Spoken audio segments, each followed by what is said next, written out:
Well, good afternoon. I'd like to welcome you to the October 5th edition of the Learning Services Lunchtime Hot Topics. On the agenda today, we are going to discuss a little bit of information about the upcoming interim assessments. Beth Foltz will be walking you through as we try to develop a more balanced system by shrinking the summative, but yet putting some more focus on the through-year interim assessments. We'll also have an update on where we're at with the new accreditation model, KISA. We've had had 16 really good regional trainings across the state, which was Q1. Again, trying to chunk this out in what we're calling 0 year to be able to let everybody get familiar this year with it. So we'll have some updates on that. We'll also have some updates, I believe, from Toedman on what we know today, some new information on the Elementary Secondary Education Act, or ESSA. The Every Student Succeeds Act. So some updates on that, as this is also a transition year for Kansas and all states. And then we'll finalize it with some more information and updates on where we're at with individual plans of study.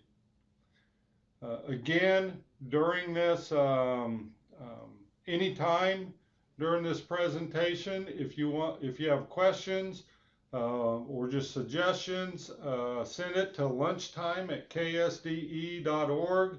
We've received a lot of good questions and comments and suggestions over the past year while we've been doing this, and that helps us also understand and know what kind of topics you want more information on and more clarity. So again, and you can do this at any time at lunchtime@ksde.org. I also want to remind everybody again that in October, later this month on the 24th through 26th, we have our annual conference, which is in Wichita at the Hyatt. That Monday will be our pre-conference, which will be on assessments, and then Tuesday and Wednesday will be our main conference. Theme this year is Holding with Kansans Can. We've got Dr. Watson and Blake Flanders, CEO and President of the Kansas Board of Regents, will be kicking it off for us. Again, we have Brandon Boostede, who works with the Gallup poll, that will be sharing the national perspective. I think you're really going to see how the vision of the state board and the direction we're headed, you know, why that is so important, especially at a national level. A day and a half of great conferences where you'll hear from your peers, the approaches that they're using around improving graduation rates, focusing on post-secondary information, kindergarten readiness, all of our initiatives. So it'll be a really good conference. And again, we'll be ending it at noon on Wednesday. The final keynote will be Mitch Holtis, Voice of the Chief. So I encourage you to bring a team and come down to Wichita for the annual conference. And again, you know, we truly believe that there's no other state in the nation or any place in the country that can't lead the world in the success of each student better than Kansas. So we enjoy working with you, and we hope that the information that you get from these lunchtime hot topics is beneficial. Again, I want to remind everyone that all the prior lunchtime hot topics, these are always recorded, and you can find them on my website if you want to play the recordings for your staff at a later date. Thank you. Hello, Kansas. This is Scott Meyers, and I'm here once again to give you some information about our transitioning to KISA. Today's session is meant as sort of a review, if you will, of the major components of KISA. It's probably a good idea to start using some of this information with the various members of the greater educational community. So rather than going deep dive into individual areas, today we're going to stay at the higher level, the tenets of KISA. As you're well aware, in January 16, the Kansas State Board of Education came out with a new vision and 5 outcomes. As far as KISA is concerned, if you'll recall, in June of this last summer, the State Board of Education accepted KISA as far as the framework goes as our new way forward for accrediting systems within the state of Kansas. A large piece of this is how that all comes together, the vision and the accreditation. You'll see on this page, it talks about the outcomes that the State Board of Education accepted. And that, of course, came about from the tour that Dr. Watson and various board members did, and Brad rather, did across the state of Kansas, engaging with a variety of stakeholders from across our state. Over 2,000 people showed up. And overwhelmingly, it was these areas that the state of Kansas said we need to be really looking at. So the accreditation system is somewhat of a means to an end to get toward the realization of the state board vision.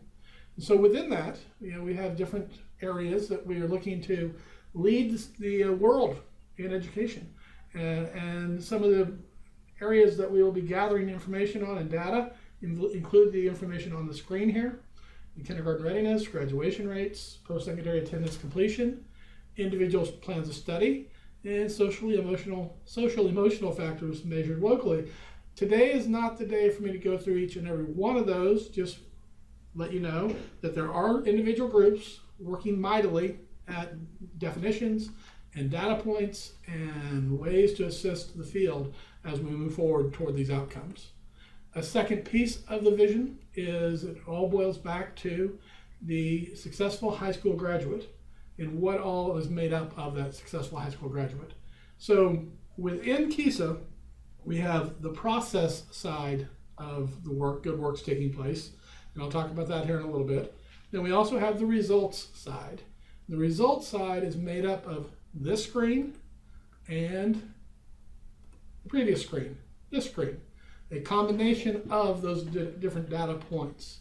Final decisions have not been made yet on how that will work together, but it is safe to say that in some way, elements found on this screen and on this screen, if you recall, these have been in the 5th R of the KISA for a while now: academic preparation, cognitive preparation, technical skills, employability skills, and then a newer one in the last year, civic engagement. How these areas shown within the results are of KISA will go together with the outcomes, and then taking that all in conjunction with the process work that takes place will lead us to making sure that we have successful high school graduates. And that is basically the hallmark of how the KISA system works. A second thing to mention to you, if you recall, it's one of those big rocks, if you will. Previously in Kansas, ever since QPA and through the No Child Left Behind era, it was individual buildings in the state of Kansas who would receive accreditation on a yearly basis. We've adjusted that and within the framework to where it's now a systems approach. And so on this particular slide, you'll see in this particular slide, it says a district with a variety of schools coming together to work all together. And so, of course, feel free to utilize this slide however you'd like. Share it with constituents, share it with the students. But the idea is the rising tide will lift all boats. And so the KISA system will accredit systems, no longer just individual buildings.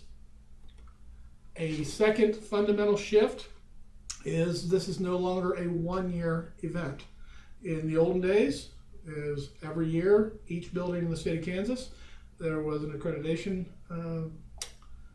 determination basically tied to the QPA 11 quality criteria, and as it boiled down to in the end, how well our students did on the math and the language arts reading state assessments every year. Well, that was a one-year event. Research is pretty solid that in order to show real change in anything, it needs to be a multiple year experience. And so the Accreditation Council, and then ultimately approved by the state board, and then with input from the field, has embraced the concept of a 5-year cycle. And so if you're able to go through this slide here, you'll see it's years 1, 2, 3, 4, and 5. And we fully acknowledge and embrace the concept that as we launch the new system, which becomes, once again, the framework has been approved, but it becomes a reality July 1, 2017, that the systems from across the state, and we have about 400 by the way, will be entering into the 5-year cycle in one of these 5 bubbles. We have some systems out there who have been involved in a variety of activities, and due to the work that they've been doing, they believe they will be coming in year 3, let's say. We also have other systems who say, we think we're going to be ready for year 2. And then we have a variety of districts who say, this is great, but we think we're going to be ready for year 1. Our attitude toward that is celebrate that. You don't get extra points by starting in a given year. Wherever it makes sense within your system to start. So this is the 0 year, once again, as you're well aware. And this year is all about learning the language and getting used to the depth of the water, if you will, or how warm it is. Then year 2, we launch. And one of the first things that occurs is the needs assessment. And from that, you will determine a focus area and move through the cycle. Now, I do believe the majority of the systems will come in year 1, and that's great. But I also believe there will be systems who will come in year 1, and then once they get into it, they'll figure, you know what, we're really in year 2, and that's fine as well. And so we are perfectly fine with the concept that years 1 and 2 could be done in 1 year. It could happen. So we could compress that year. And that's one of the beauties of this entire system is I like to call it defined autonomy. There's the 5-step cycle, but you have autonomy to figure out where you are within that. So if it makes sense to be in year 1 and just stay in year 1 throughout 17, 18, so be it. If, when you dig into your work at home, you find out perhaps we could do years 1 and 2 within 1 academic year, that's great. Then we would say work with your outside validation team, or OVT. We'll talk much greater length of that on some other session. It's basically friends who come along to help you with what you're doing. To move from year 1 to year 2, let's say in, February, have at it, make the move. You're able to compress those years. The only spot I would strongly advise against compressing the time is between years 3 and 4. We need to give the seeds time to germinate. So we plant, we find out what we think our growth areas are, we develop some plans here, and then we start using them. We put them into play. In order to see the results that will come about from your efforts, it needs to allow those to germinate and to water them and get them growing, to keep that metaphor alive. So I would strongly advise against compressing years 3 and 4. But as we move in throughout the cycle, we will be working with you, and obviously your outside validation team will be working with you, and then of course you have a variety of decisions to make at home. So that's the third piece of KISA. Another piece, and this is the educational framework itself. You've seen this in lots of different ways, I'm assuming, but it's commonly referred to as the 5 R's. When we talk about the process of the KISA system, we're talking about the first 4 R's. And basically what it boils down to, you'll do a variety of needs assessments, and those are the rubrics. And hopefully you know what I'm talking about when I mention the rubrics. If not, give me a holler, I can point you to them. They're on our website. You'll find a variety of rubrics for staff and students, families, and communities, and that encompasses the relationships. And follows the same format for all of the different R's. Relevance happens to have curriculum, instruction, student engagement, and technology. Responsive culture, you can see what the listed areas are. And by going through a process of reflection, and the system will decide, we're doing really well in, let's say, rigor, and we happen to be doing super well in relevance. But our growth areas happen to be responsive culture and relationships. Then the process aspect of KISA would lead you to coming up with plans, You remember the cycle, the previous slide, talked about goal and action plan development. You come up with plans to address the areas within, in our scenario we're talking about today, responsive culture and or relationships. And so let's say specifically, you think that, even within relationships, we do really well with staff, students, and families. But then you discover, due to your needs assessment results, that you have some work to be done within the community. Well, then certain plans will be put into play, and you would go forward and address it. So that is how this works on the process side. And once again, you'd be working with your OVT, and we'd be glad to provide supports as well. And there's a variety of different groups out in the state of Kansas who would be available to help out. So this framework here, we talk about the process, encompasses these four, and the results. Here they are shown in a little bit different way. I went through earlier with those slides earlier in our time together. And here they are one more time about the successful graduates in Kansas. They will demonstrate academic and cognitive skills, technical skills, employability skills, civic engagement, and will have a certain amount of post-secondary success wherever their paths may lead them.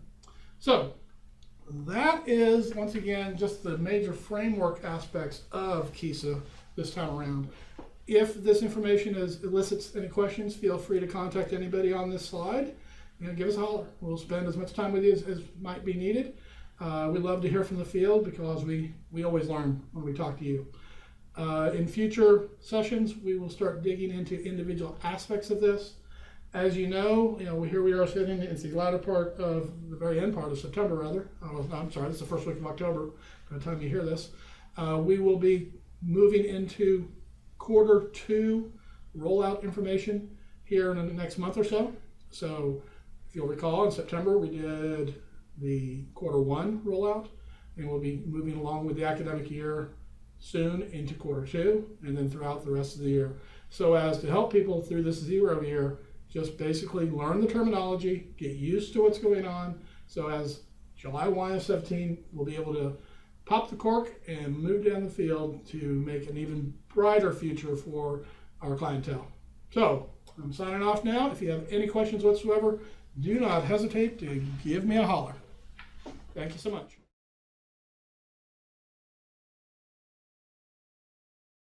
The next few slides, we're going to talk about the Every Student Succeeds Act and a couple different things that are going on right now with the implementation of ESSA as we go forward.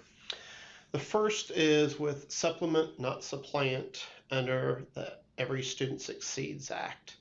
And the next slides that talk about supplement, not supplant, we took from CCSSO, the Council of Chief State School Officers, the Federal Education Group, and the Department of Ed when they've done presentations on supplement supplant. Currently, this is part of the Notice of Proposed Rulemaking, which will give you the information for finding out more information about that in a couple slides. But this is really important for school districts to know and understand about Notice of Proposed Rulemaking. This is currently what the United States Department of Education has proposed for the rules in the new law. And districts have a 60-day period to comment about these, what they feel they like about them, what they feel are their concerns about them. So we're going to talk in general about some of the new supplement, not supplant rules, and then encourage districts to go ahead and comment on these through the available ways. And with supplement, not supplant, it is consistent with the prior versions of ESEA. School districts and the state agency must use their Title I funds to supplement or above and beyond, and not just replace what state and local funds are available for Title I schools. And another key with ESSA is the new language that describes specifically how LEAs will have to demonstrate this compliance piece now.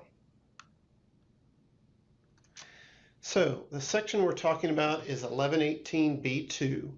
A local educational agency or local school districts have to demonstrate how they're going to determine the methodology used to allocate their funding from state and local sources.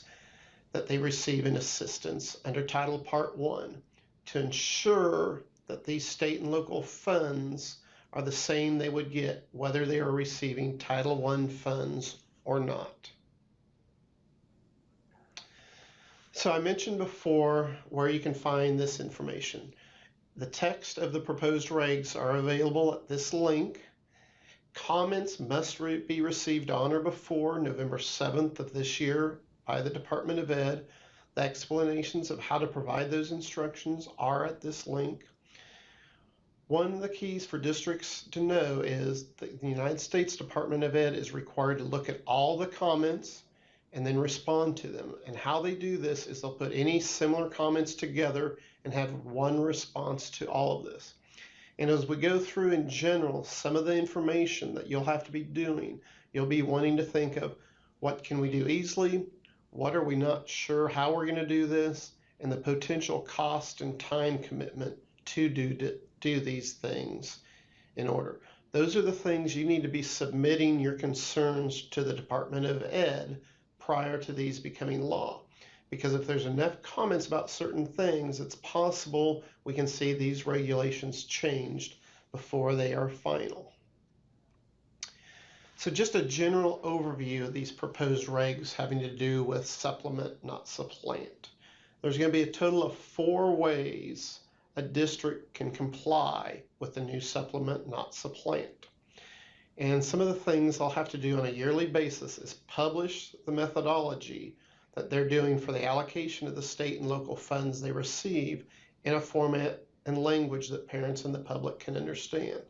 So this is very similar to our public report cards we put out there, except districts will have to publicly state how they've come up with the proof to show that their Title I buildings are getting the same state and local funding, and then the Title I funds above and beyond those state and local funds. They'll also have to demonstrate at such a time in a form to the SEA that will require the methodology it uses to each Title I school and how it would supplement the state and local funds. So basically this is saying the LEA must provide to the state how they're going to do this and must put it out publicly to parents in a way they can understand how they've determined the funding of Title I above and beyond equal state and local funding. So they've provided 4 options, and as we've heard discussion throughout national meetings and stuff, most of the expectation is that districts are going to choose one of the first 2 if these end up being the 4 options available. And we're just going to talk about these in general, and if you have more questions, we seriously encourage you to contact the Department of Ed through their ESSA questions email, which we have that link further on in this PowerPoint, or you can submit the comments through the proposed regulation comment period. But in option 1, it's considered the weighted per pupil, and districts will have to distribute to their schools almost all of the state and local funds that are available to the local educational agency through their per pupil funding, where students with educational disadvantage generate more money for their schools. So the first couple questions that come out of this is, what does almost all of the state and local funds available to the LEA mean, which this has not been defined.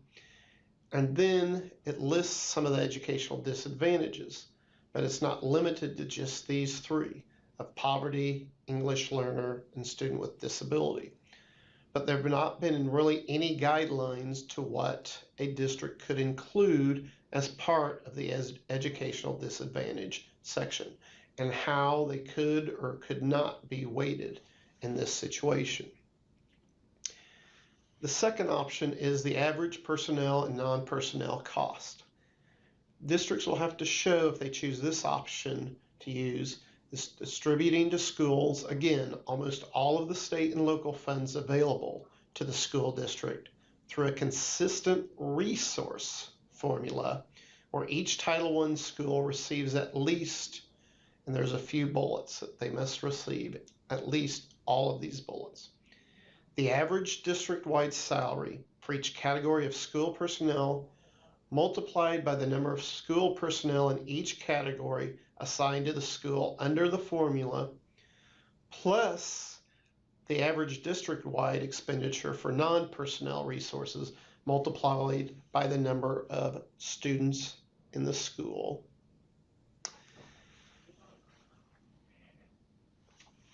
And with that, the things that we're really seeing is the issue will be our itinerant school staff. You know, how do we determine how much time school personnel is in a building? How do we account for the travel time? We have many positions like school psychologists that report to multiple buildings. We have itinerant staff such as our school psychologist, which I just mentioned, our speech and language pathologist. Many times counselors or social workers serve multiple buildings also. So that would be how we would do it with personnel and also with our student population. The next two options, which we see as very unlikely but still possible options for districts to choose. Again, we have the statement distribute to schools almost all of the state and local funds available to the LEA, but in a manner chosen by the LEA that is applied consistently district-wide and meets a fund-based compliance test established by the SEA that is as rigorous as the first two options, meaning it results in substantially similar amounts of state and local funds for the Title I schools as would options 1 and 2, and has been approved through a federal peer review process.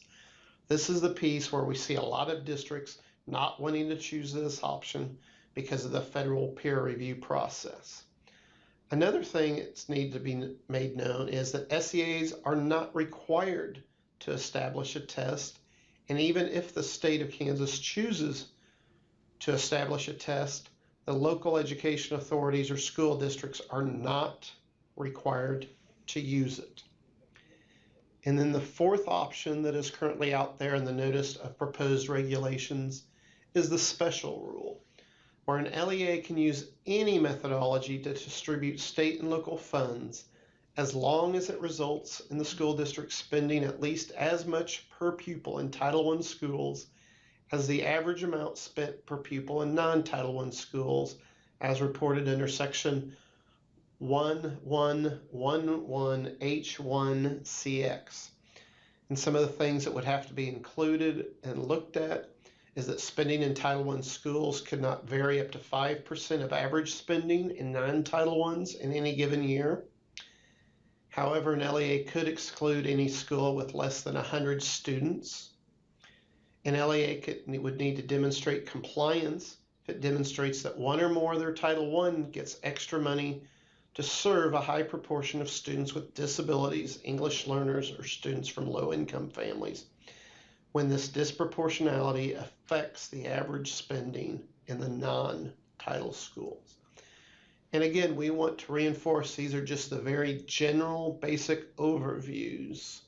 And so all districts will need to look at this and go into more detail in all of these options before they make their decision and see what would work best for them. There are some flexibilities that are included, and these are very important, especially for our smaller school districts. LEAs will have to demonstrate compliance similar to how they do currently, either by district-wide or grade span basis.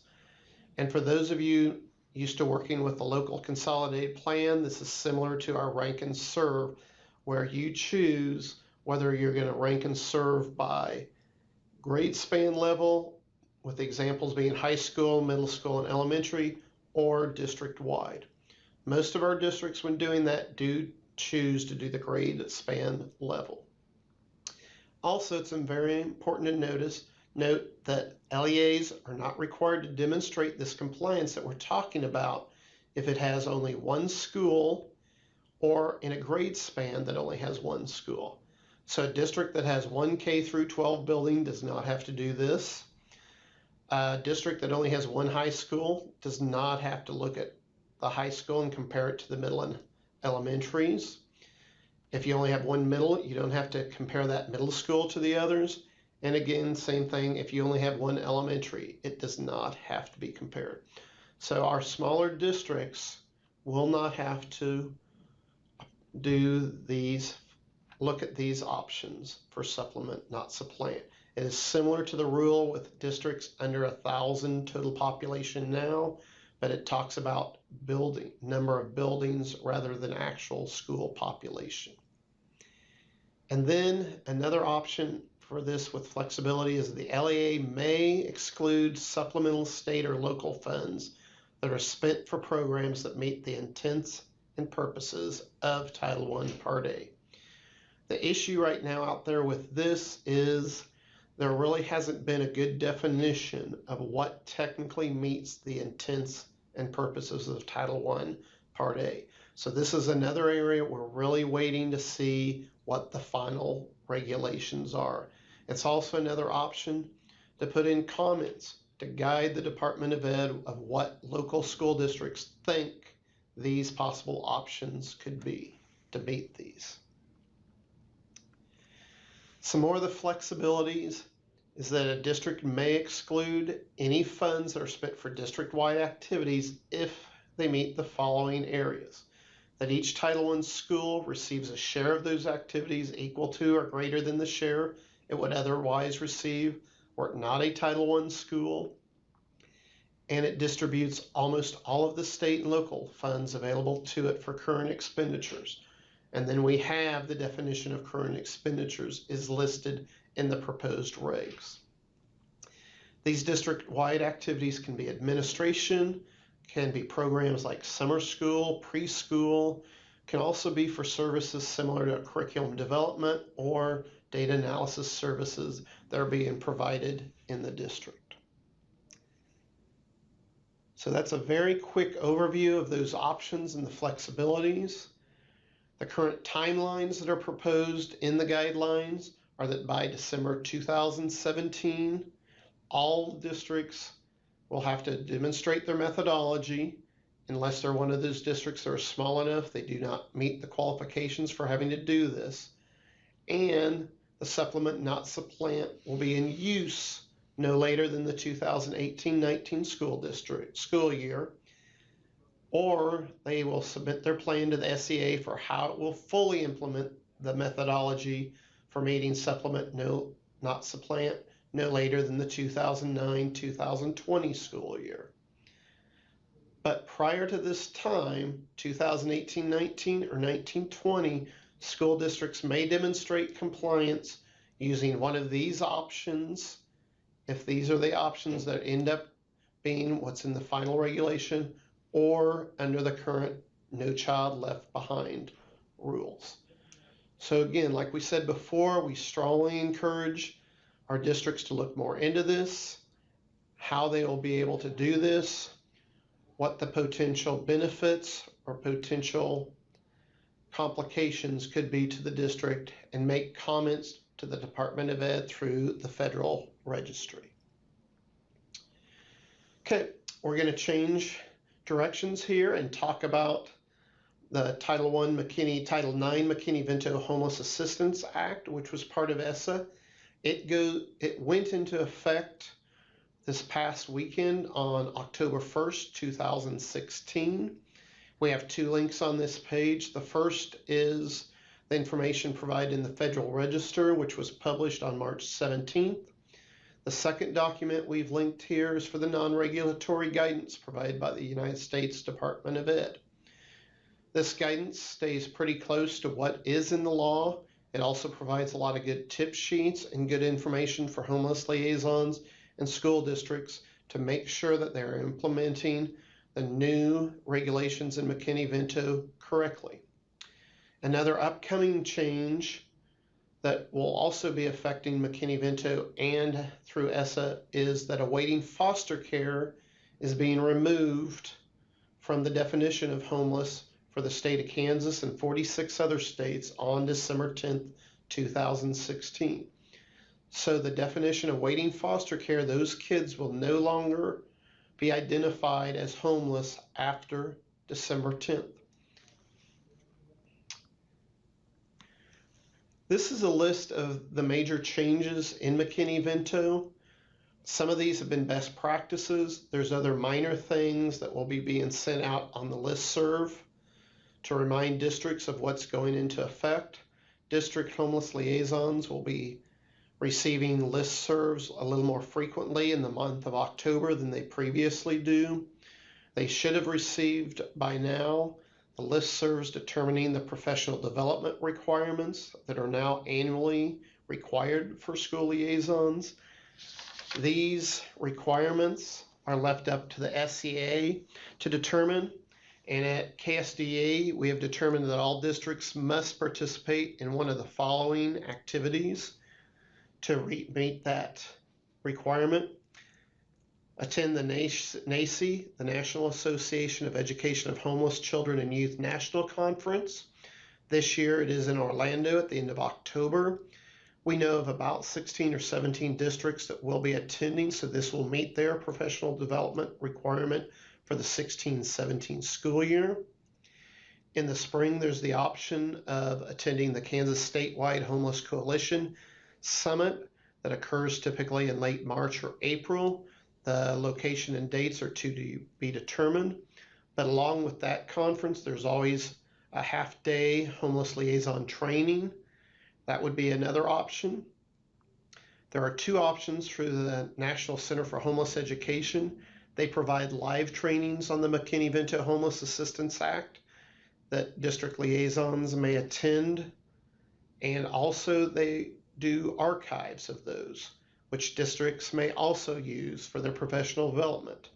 However, when you do the archive ones, you do not receive a certificate of completion. So at this point, you would have to, instead of sending in through electronic means the certificate of attendance, you would have to send an email letting the state coordinator know that you have attended. We're working on getting that to be more formalized, but at that point, we will accept that. We will also be providing liaison trainings throughout the state. We've not set those dates or times yet, but we'll be announcing those on the listserv. And we will also be providing webinars similar to the archived NCHE trainings on the KSD website with more information to come. And again, that is a new requirement that all liaisons do receive training in McKinneyVento.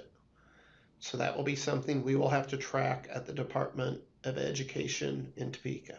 A couple other things that are big changes to the law is our preschool students who we have identified in the past now will have a school of origin. So if they move, they have the right to stay in the same school they've been attending if it's in their best interest.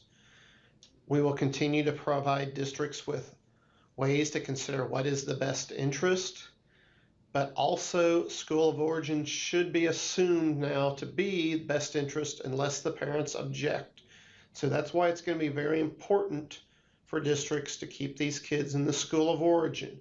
However, if there's concerns for school districts, they need to present those in a positive communication to the parents of why they feel the parents might want to consider the school of residence.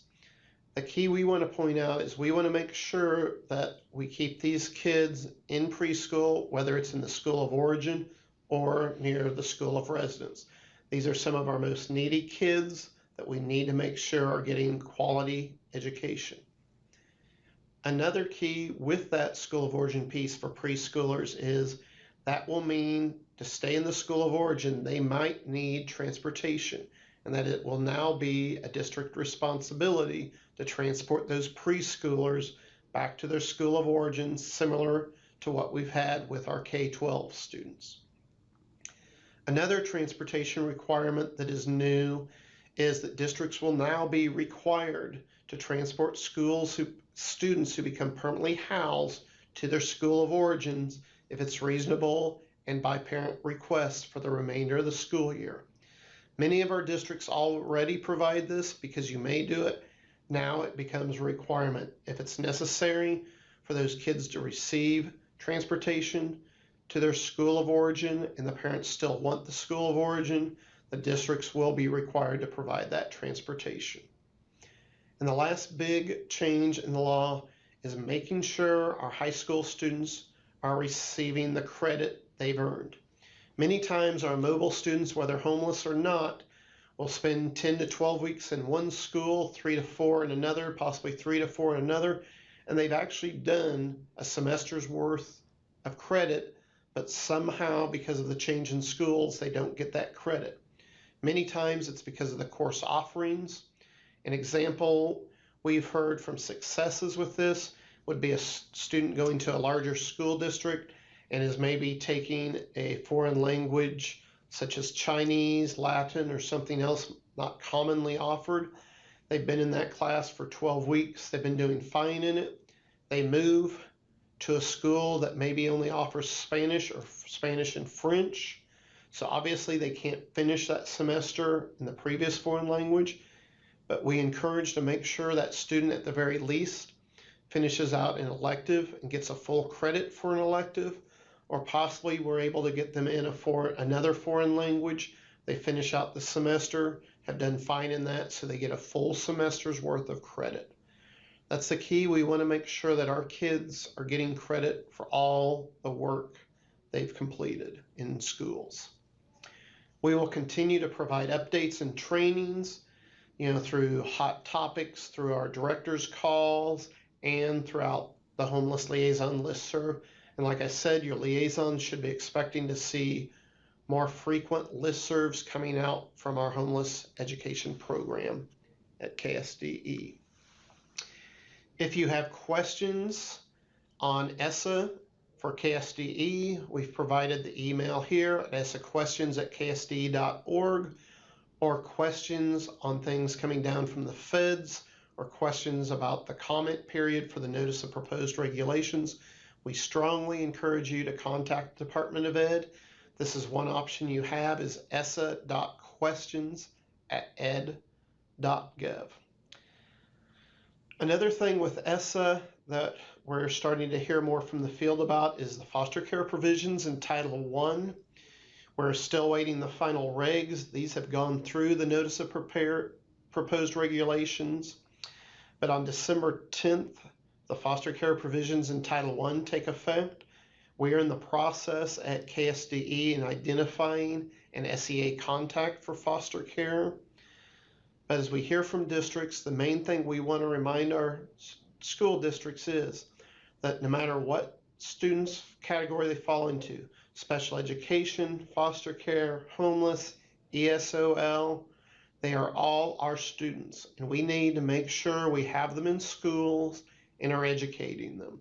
We don't want students missing school because school districts are not accepting them into their school districts, or between schools cannot decide where this school should be attending. Let's get our students in school, taking care of them, and giving them the best education they can, like we do for any other students in Kansas. Thank you for your time today, and keep up the great work. Hi, I'm Lee Jones. I'm the assessment coordinator at KSDE. I'm going to give a brief update on the interim assessments today. First, remember that for now, they are only available for ELA and mathematics at grades 3 through 8 and 10. They will be available October 10, which is a week later than we previously had announced. The interim assessments are one piece of the evolving balanced assessment system being developed by KSDE and CETE. Currently, the interim system consists of mini-tests on various topics at each grade level. The mini-tests are 6 to 10 questions delivered through the KITE platform and in the same format as the summative state assessments. Teachers can select mini-tests and assign them to students at any time during the year.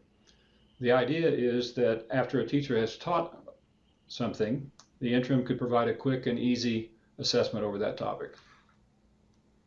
Immediate results will be provided to the teacher for use in evaluating and modifying instruction. The reports show individual student results as well as aggregate class results. We are asking for districts to participate in the pilot to help us gather information to further develop the interim assessment system. Districts may register for the pilot anytime on the KSDE website. We don't have a deadline for that. Teachers may use the interim assessments even if the district or building decides not to participate in the pilot, and we encourage teachers to do so. Task records are required to be submitted to kids to create student rosters for teachers so that they can administer the assessments. If you have questions, contact me at ljones@ksde.org. Thank you.